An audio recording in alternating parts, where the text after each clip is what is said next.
Hello, welcome back. It's finally time to install Python on your system. Whether you're using Windows, Mac, or Linux, you can install most of them in similar ways. Here I'll be showing how to install Python on Windows as I don't have Mac or Linux operating system. Guys, if you face any kind of trouble installing anything on Linux or Mac, please go watch some YouTube videos so how to install them. There are plenty of resources. I hope there won't be any trouble. So let's start installing Python. Okay, just Google python.org, go to downloads, then make sure you're in Windows, then just click Python 3.8. So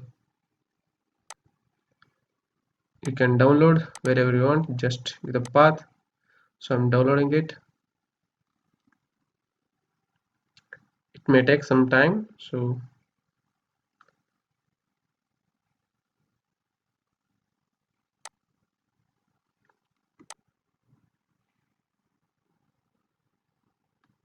guys, once it's done, open the file. Okay guys, this is all I have got here.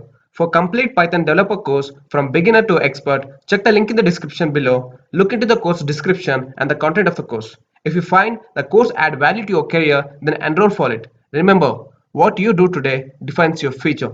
Thank you.